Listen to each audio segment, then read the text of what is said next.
Bonjour et bienvenue sur Priorité Santé. Est-ce que tu savais que les manques de sommeil et les insomnies chroniques tuent ton cerveau et ton corps en général à petit feu? Mais ici, je vais te dire les conséquences du manque de sommeil, les conséquences des insomnies et les solutions que tu dois commencer à adopter dès aujourd'hui. Parce que je sais que beaucoup de gens sommeillent très mal, ok? Beaucoup s'endorment, mais peu dorment bien, peu sommeillent très bien. C'est pourquoi vous devez d'abord savoir les conséquences de cette insomnie, les conséquences de ces troubles de sommeil et les solutions que vous devez apporter à votre corps pour que vous puissiez à nouveau dormir comme deux bébés. Moi, je m'appelle Dr. Safari Jackson. Si c'est votre première fois de voir nos vidéos, je vous prie de cliquer sur s'abonner, cliquer sur j'aime. Et si vous avez des questions, veuillez les mettre en commentaire. Nous allons vous répondre. Alors, ce que vous devez savoir, c'est que lorsque quelqu'un ne sommeille pas très bien, il y a ce qu'on appelle la production de la protéine Tau dans votre cerveau.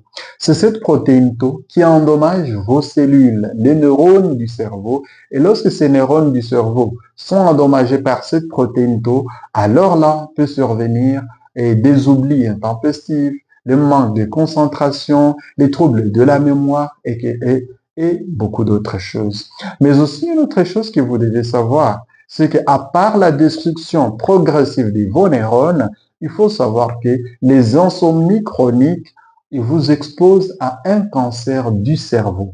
Là, beaucoup de gens ne le savent pas. Beaucoup de gens les constatent plus tard, lorsqu'ils ont fait beaucoup de gardes. Par exemple, vous allez prendre les médecins, les infirmiers et d'autres personnes qui travaillent toujours des nuits. Lorsque ces gens se retrouvent après 5, 10 ans, 20 ans de travail, avec beaucoup de travail dans la nuit, vous allez remarquer, bon, peut-être vous ne les verrez pas parce que vous n'êtes pas médecin, mais vous trouverez que la plupart de ces gens ont toujours des troubles de la mémoire, beaucoup ont des troubles des maux de tête chroniques, mais la plupart aussi peuvent avoir un cancer du cerveau.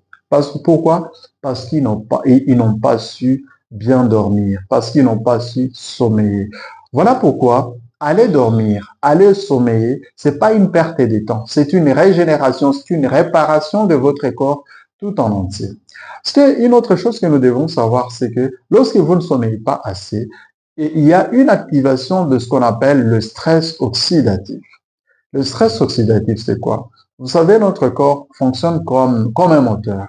Et tout moteur, notre corps fonctionne, élimine le déchet et consomme les nutriments qui l'aident à fonctionner.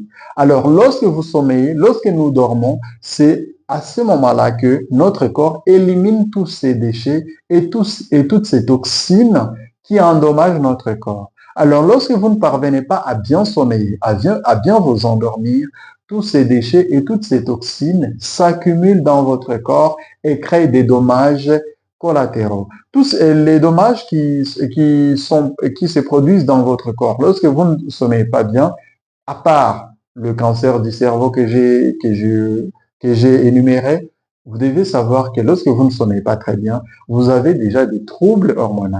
Vous pouvez avoir une résistance à l'insuline qui vous conduira tôt ou tard au diabète.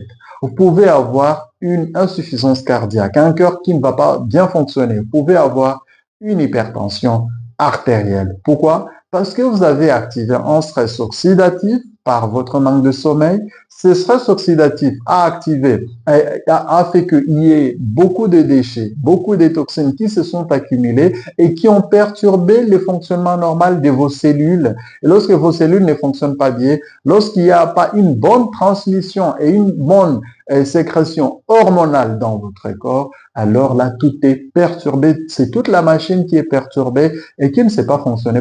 Pourquoi? Parce que vous ne parvenez pas à bien sommeiller. Alors, comprenez que allez dormir, allez vous endormir, c'est pas la perte du temps. C'est un moment crucial où vous prenez votre corps comme si vous preniez votre véhicule et que vous l'ameniez dans un garage pour une réparation, pour une observation, pour voir s'il y a quelque chose qui ne va pas. OK? Alors, qu'est-ce que vous pouvez faire si vous avez un trouble du sommeil? Si vous allez dans votre lit et que vous ne parvenez pas à bien sommeiller, ou vous parvenez à bien sommeiller, à dormir, mais au milieu de la nuit, vous vous levez toujours et vous ne savez pas pourquoi vous êtes levé, vous manquez du sommeil jusqu'au bon matin, vers 5 heures, vers 4 heures, et c'est à ce moment-là que vous dormez très profondément jusqu'à 7 heures, l'heure où vous devriez aller normalement au travail, à l'école et que sais-je. Et c'est là que vous commencez à dormir, à sommeiller profondément. Qu'est-ce qui se passe alors? Normalement, nous devons savoir que pendant la nuit, à partir de 23 heures jusqu'à 5 heures du matin, c'est là que notre foie fonctionne avec son maximum d'énergie. OK? Alors, lorsque vous allez dormir en ayant beaucoup mangé, en ayant mangé des aliments grands, des aliments lourds, des aliments contenant d'huile, beaucoup d'huile, des aliments contenant beaucoup de sucre, ces sucres et ces huiles perturbent le fonctionnement de votre foie. Et lorsque le fonctionnement de votre foie est perturbé par les aliments que vous avez consommés, par les boissons que vous avez consommées le soir, alors là, vous ne parvenez pas à sommeiller. C'est pourquoi il est toujours conseillé de manger léger le soir. Manger léger signifie quoi? Manger les légumes, manger les œufs, les aliments qui ne demandent pas à votre estomac et à votre foie beaucoup d'efforts. Alors, quels sont les aliments qui peuvent vous aider à bien vous endormir? C'est là que nous arrivons. Le premier aliment, ce sont les aliments contenant des neurotransmetteurs. OK? Les aliments contenant, par exemple, la tryptophane. La tryptophane, c'est un neurotransmetteur qui est précurseur de la mélatonine. La mélatonine étant l'hormone de l'endormissement. Lorsque vous sentez que vous voulez vous endormir, par exemple à 21 heures, par exemple à 22 heures, vous avez eu une journée chargée et le soir, lorsque vous arrivez à la maison, dans votre salon, vous commencez à vous endormir, vous commencez à sentir que vous n'avez plus de force, c'est l'heure d'aller dormir, c'est que votre cerveau a déjà fabriqué assez de mélatonine qui vous aide à vous endormir. Pour que vous puissiez avoir cette mélatonine qui vous aide à bien vous endormir, il faut manger la banane parce que la banane, à part le magnésium, le potassium et la tryptophane qu'il contient, le magnésium est un excellent parce que il contient aussi des glucides lentes qui entrent très lentement dans votre corps. À part la banane, vous pouvez prendre la banane plantain. C'est aussi bon. Mais aussi, une autre chose que vous devez faire, vous pouvez prendre du lait. Mais ne dépassez jamais 300 millilitres. Parce que si vous dépassez 300 millilitres, vous devez savoir que dans votre lait, il y a le lactose. C'est du sucre. Et lorsque vous prenez beaucoup de sucre le soir, vous avez des pics glycémiques, des sucres qui montent dans votre sang et qui vous empêchent de bien dormir parce que lorsque les sucres montent dans votre sang le soir, votre corps aura tendance à fabriquer beaucoup d'insuline qui aura comme rôle d'abaisser, de baisser les taux de ces sucres. Et lorsqu'il y a ce combat entre les sucres et l'insuline, vous ne parviendrez pas à bien vous endormir. Une autre chose que vous devez savoir, vous pouvez manger les œufs, vous pouvez boire le thé d'hibiscus. Le thé d'hibiscus contient beaucoup de substances qui aident votre cerveau à bien se calmer, à bien vous endormir. Comprenez alors que, à part le fait que le thé d'hibiscus peut vous aider à baisser votre tension artérielle, à part le fait que le thé d'hibiscus peut vous aider à réguler la glycémie, les sucres dans votre sang, le thé d'hibiscus peut vous aider aussi à bien dormir.